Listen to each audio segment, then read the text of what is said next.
বৈষম্য বিরোধী ছাত্র আন্দোলনে নিহতদের স্বজন ও আহতদের সহায়তার জন্য গঠিত জুলাই শহীদ স্মৃতি ফাউন্ডেশনে 100 কোটি টাকা অনুদান দিয়েছেন প্রধান উপদেষ্টা ডক্টর মোহাম্মদ ইউনূস। আজ প্রধান উপদেষ্টার কাছ থেকে চেকটি গ্রহণ করেন ফাউন্ডেশনের সাধারণ সম্পাদক মীর মাহবুবুর রহমান।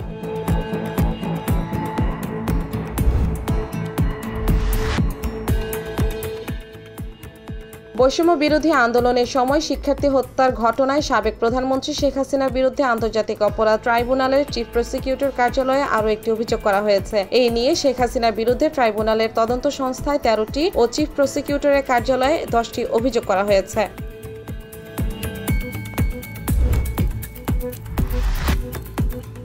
নির্বাচন কমিশনের সাবেক প্রধান নির্বাচন কমিশনার কাজী রকিবউদ্দিন আহমেদ, KM নুরুল হুদা ও কাজী হাবিবুল আওয়াল এবং সাবেক প্রধানমন্ত্রী শেখ হাসিনা সহ বিগত 3টি জাতীয় সংসদ নির্বাচনে জয়ী সংসদ সদস্যদের আসামি প্রতারণা ও রাষ্ট্রদ্রোহের অভিযোগে মামলা হয়েছে চট্টগ্রাম মেট্রোপলিটন ম্যাজিস্ট্রেট কাজী শরীফুল ইসলামের আদালতে।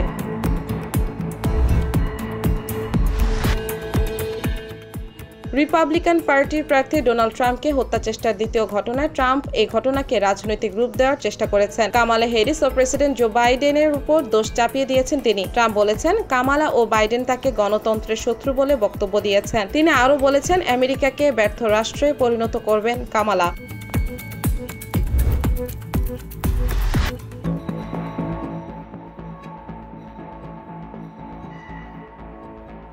গাজায় যুদ্ধবন্ধের আহ্বান জানিয়েছেন প্রেসিডেন্ট নির্বাচনে ডেমোক্রেটিক পার্টির প্রার্থী কামালা হ্যারিস। যুদ্ধ শেষ হওয়ার পর ফিলিস্তিনি এই উপত্যকাটি ফের ইসরায়েলের দখল করা উচিত হবে না বলেও মন্তব্য করেন তিনি।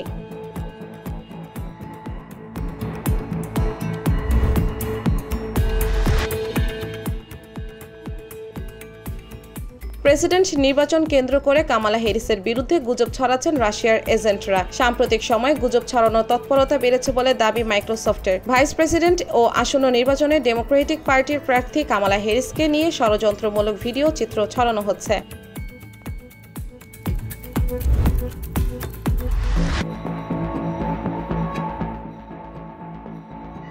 সাবেক প্রেসিডেন্ট ডোনাল্ড ট্রাম্প বলেছেন আগামী সপ্তাহে ভারতের প্রধানমন্ত্রী নরেন্দ্র মোদীর সঙ্গে সাক্ষাৎ করবেন তিনি। এক নির্বাচনী সমাবেশে ট্রাম্প কথা বলেন। এ সময় ভারত দুই দেশের বাণিজ্যিক সম্পর্কের সবচেয়ে বড় অপব্যবহারকারী বলে মন্তব্য করেন তিনি।